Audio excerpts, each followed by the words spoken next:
मेरा नाम है मेहरुनिशा। कहानियाँ हमारे जीवन के अनुभव से मिली होती हैं और सागर की ज़िंदगी का एक ऐसा ही अनुभव मैं आपके साथ शेयर कर रही हूँ। बदसूरत पत्नी। सागर के लिए औरत सिर्फ औरत नहीं थी। सागर के लिए औरत दुनिया की सबसे सुंदर चीज़ थी। पेशे से वो एक कवि थे और अपनी कविताओं में औरतों का जिक्र बड़ी खूबसूरती से किया करते थे। उनकी नज़रों में औरत दुनिया की कोमल और मधुरता से भरी हुई थी। औरत का नाम आते ही उनकी आंखें चमक उठती और एक कविता लिख डालते। औरत की खूबसूरती पर, उसकी आवाज़ पर, उसकी निगाहों पर, उसकी तारीफ में, उसके यौवन पर, मानो जैसे दुनिया में औरत जैसी खूबसूरत और कुछ नहीं। जब से होश को संभाला तभी से उन्होंने उस सुंदरी की कल्पना करनी शुरू की थी जो उनके हृदय की रानी होगी, जिसकी मधुर आवाज़ होगी, जिसके कोमल होंठ होंगे, जिसके लंबे बाल होंगे, जिसकी आंखें बोलती होंगी, जिसका चेहरा कविताओं से भरा होगा। कविताओं में उसका गुण गाते वो दिन भी जल्दी आ गया जब उनकी आशाएं हरे हरे पत्तों से लहराएंगी। उनकी मुरादें पूरी हो गई। कॉलेज की अंतिम परीक्षा समाप्त हो गई थी और विवाह के संदेश आने लगे थे। विवाह तय हो गया। सागर ने लड़की देखने की बड़ी जिद करी, लेकिन जब उसके मामू ने यकीन दिलाया कि लड़की बड़ी ही खूबसूरत है, मैंने अपनी आंखों से देखा है, तो वो राजी हो गया। धूमधाम से बारात निकली। जब सागर मंडप पहुंचा तो उसने दुल्हन को जेवरों से सजे हुए देखा। वो घूंघट में थी, चेहरा दिख नहीं रहा था। वो अपनी दुल्हन के हाथ पांव देख रहा था। कितनी सुंदर उंगलियां हैं, मानो जैसे दीप शिखाएं हो। उसका यौवन इतना आकर्षित था कि सागर उसे देखकर फूले नहीं समा रहा था। दूसरे दिन जब दुल्हन विदा हुई तो सागर उसको देखने के लिए बेचैन हो गया। कैसे भी करके उसे देख लेना चाहता था। मन में न जाने कितनी कविताएं लिख डाली थी उसने। अभी घर बहुत दूर था। जिस गाड़ी में दुल्हन बैठी थी उसमें औरतें बैठी हुई थीं। रास्ते में जैसे ही ड्राइवर गाड़ी रोककर हाथ मुंह धोने लगा, पानी पीने लगा, सागर भागकर दुल्हन की गाड़ी के पास पहुंच गया। वो घूंघट हटाए गाड़ी का शीशा नीचे कर बाहर झांक रही थी। सागर की नज़र उस पर पड़ गई। ये क्या? ये वो परम सुंदरी नहीं थी जिसकी कल्पना सागर ने की थी, जिसके सपने सागर ने देखे थे। ये तो एक चौड़े मुंह की, चपटी नाक और फूले हुए गालों वाली, बुरी शक्ल वाली औरत थी। रंग गोरा था पर उसमें लाली के बदले सफ़ेदी थी। और फिर रंग कैसा ही सुंदर हो, रूप की कमी नहीं पूरी कर सकता। सागर का सारा उत्साह ठंडा पड़ गया। इसे मेरे ही गले पड़ना था। क्या इसके लिए पूरी दुनिया में और कोई नहीं मिला था? उसे अपने मामू पर इतना गुस्सा आ रहा था जिसने दुल्हन की तारीफों के पुल बांध दिए थे। अगर इस वक्त वो मिल जाते तो मैं उनकी ऐसी खबर लेता कि वो भी याद करते। जब ड्राइवर गाड़ी में आकर बैठा तो सागर मन में सोचने लगा, इस औरत के साथ कैसे बोलूँगा, कैसे इसके साथ जीवन काटूँगा। इसकी ओर तो देखने पर भी मुझे घिन आ रही है। ऐसी बदसूरत औरत भी दुनिया में है, इसका मुझे अब तक पता नहीं था। क्या मुंह ईश्वर ने बनाया है, क्या आंखें हैं। मैं और सारे ऐबों की ओर से आंखें बंद भी कर लेता, लेकिन वो चौड़ा सा मुंह। भगवान, क्या तुम्हें मुझी पर यह बिजली गिरानी थी? सागर को अपनी जिंदगी जहन्नुम से लगने लगी थी। एक ही तो उसकी ख्वाहिश थी कि सुंदर औरत से शादी हो। अपनी सारी कविताएं, अपनी सारी कल्पना की हुई परम सुंदरी के लिए लिखता था। सोचता था कि वही मिलेगी जैसी मैं सोचता हूँ।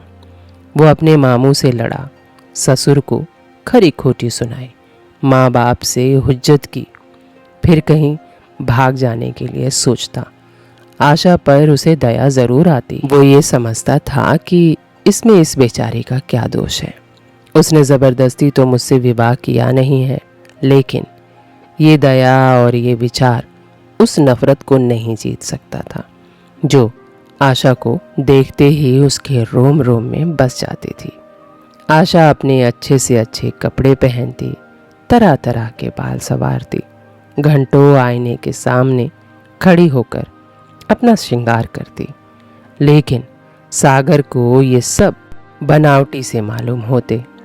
ये दिल से चाहती थी कि उन्हें प्रसन्न करूं, उनकी सेवा करने के लिए अवसर खोजा करती थी, लेकिन सागर उससे भागा भागा फिरता था। अगर कभी भेंट हो भी जाती तो कुछ ऐसी जली कटी बातें करने लगता कि आशा रोती हुई वहाँ से चली जाती। सबसे बुरी बात तो ये थी कि उसका चरित्र भ्रष्ट होने लगा था। वो ये भूल जाने की कोशिश करने लगा कि मेरा विवाह हो गया है। कई कई दिनों तक आशा को उसके दर्शन भी नहीं होते थे। वह उसके कह कहे की आवाज़ें बाहर से आती हुई सुनती थी। झरोखे से देखती कि वो अपने दोस्तों से गले में हाथ डाले सैर करने जा रहे हैं और तड़प कर रह जाती। एक दिन खाना खाते समय उसने कहा, अब तो आपके दर्शन ही नहीं होते, मेरे कारण घर छोड़ दीजिएगा क्या? सागर ने मुंह फेर कर कहा, घर ही पर तो रहता हूँ, आजकल ज़रा नौकरी की तलाश है, इसीलिए दौड़ धूप ज़्यादा करनी पड़ती है। आशा किसी डॉक्टर से मेरी सूरत क्यों नहीं बनवा देते? सुनती हूँ आजकल सूरत बनाने वाले डॉक्टर भी होते हैं। सागर, क्यों नाहक चिढ़ती हो? यहाँ तुम्हें किसने बुलाया था? आशा, आखिर इस मर्ज की दवा कौन करेगा? सागर, इस मर्ज की दवा नहीं, जो काम ईश्वर से न करते बना उसे आदमी क्या बना सकता है? आशा, ये तो तुम ही सोचो कि ईश्वर की भूल के लिए मुझे दंड दे रहे हो। सागर, संसार में कौन ऐसा इंसान है जिसे खूबसूरत चेहरा बुरा लगता हो? आशा ने कहा, लेकिन तुमने किसी मर्द को केवल बदसूरत होने के कारण कुंवारा रहता देखा है? बदसूरत लड़कियां भी माँ बाप के घर नहीं बैठी रहती, किसी न किसी तरह उनका निर्वाह हो ही जाता है। भले ही उनका पति उन पर प्राण न देता हो, लेकिन यूँ दूध की मक्खी नहीं समझता।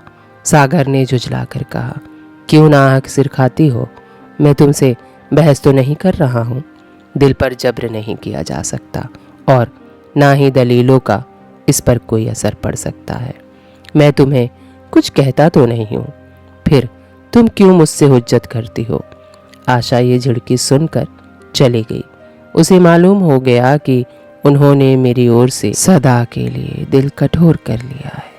फिर आशा ने उससे कभी बहस नहीं करी। इधर आशा चिंता और निराशा से घुलते घुलते बीमार हो गई, लेकिन सागर भूल कर भी उसे देखने नहीं आता।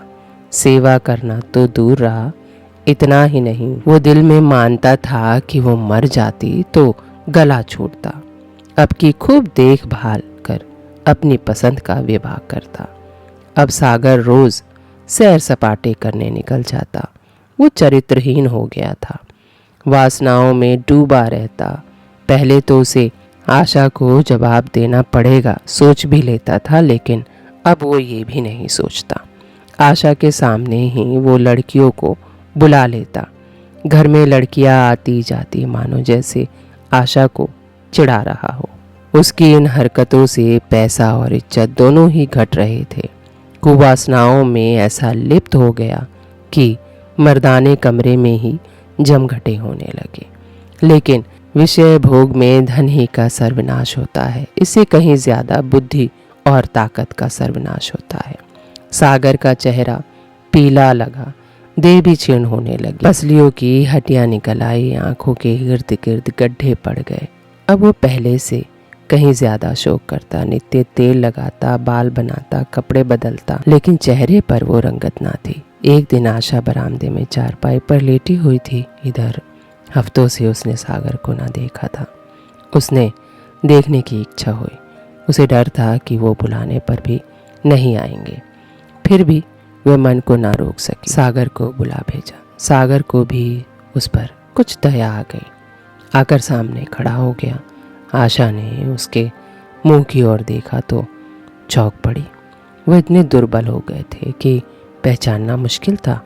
बोली, तुम भी बीमार हो क्या?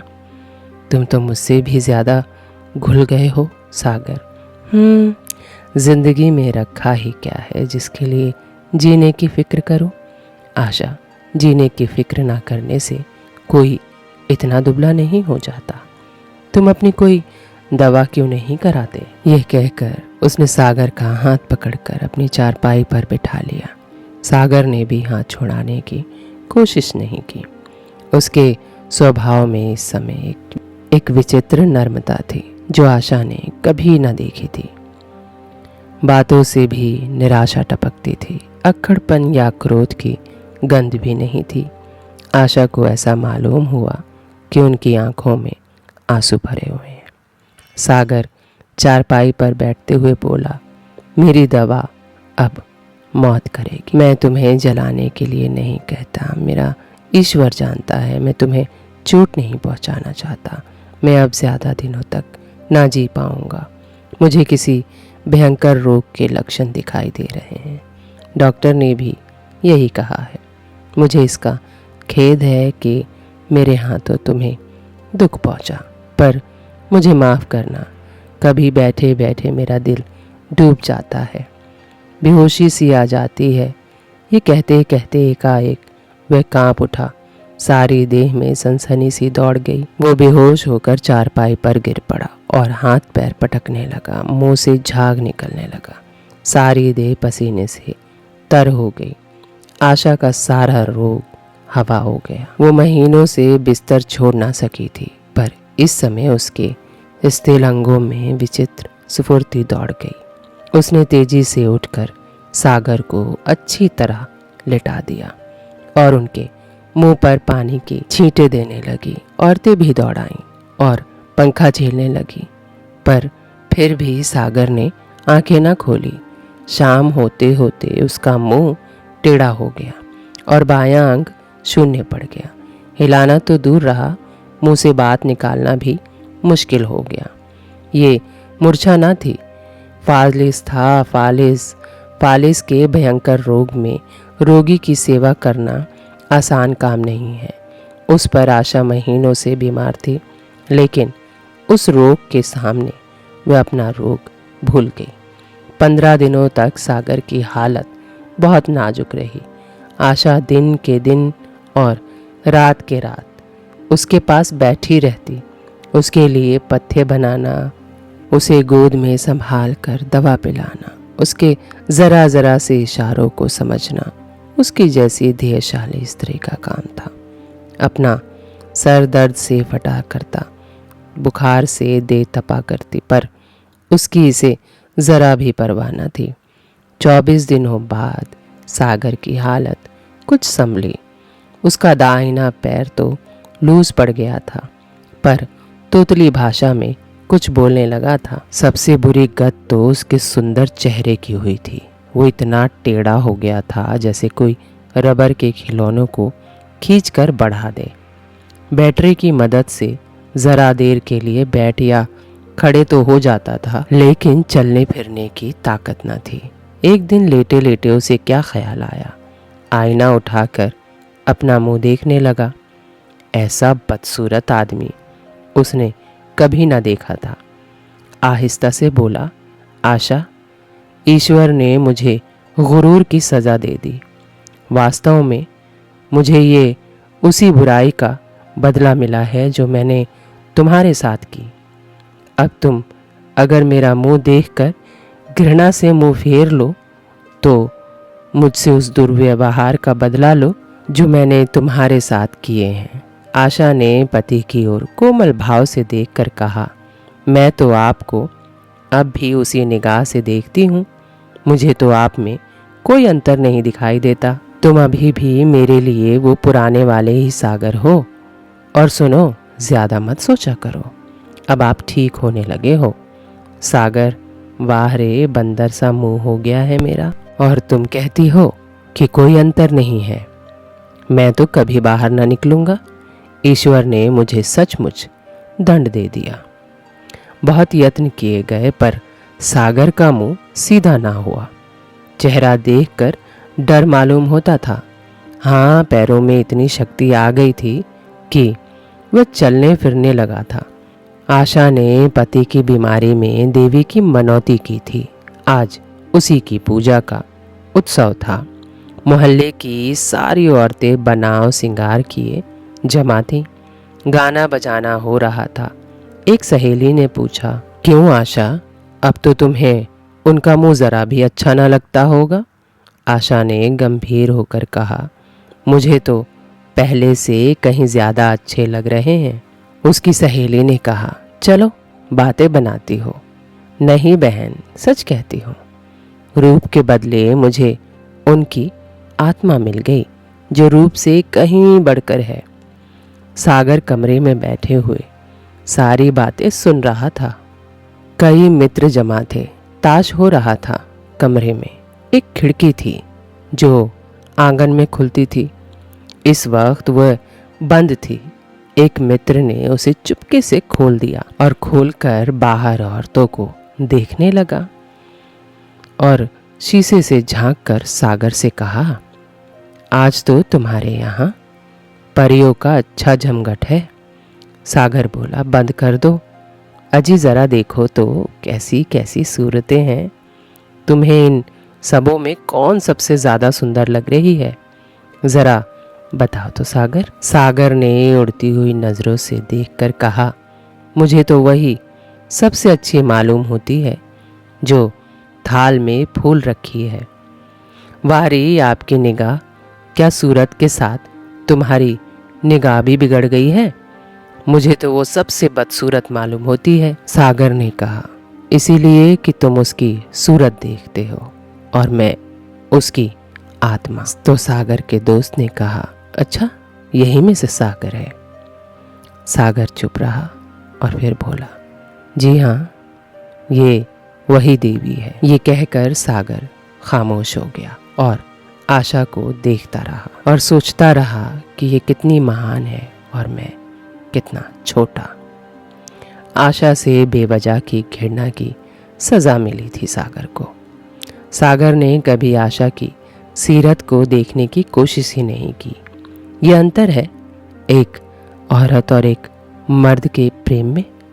अगर आपको मेरी ये वीडियो अच्छी लगी होगी तो आप मेरे चैनल को सब्सक्राइब करके मेरा हौसला बढ़ा सकते हैं। और हाँ, बेल आइकन को दबाना ना भूलिएगा। Thank you for watching.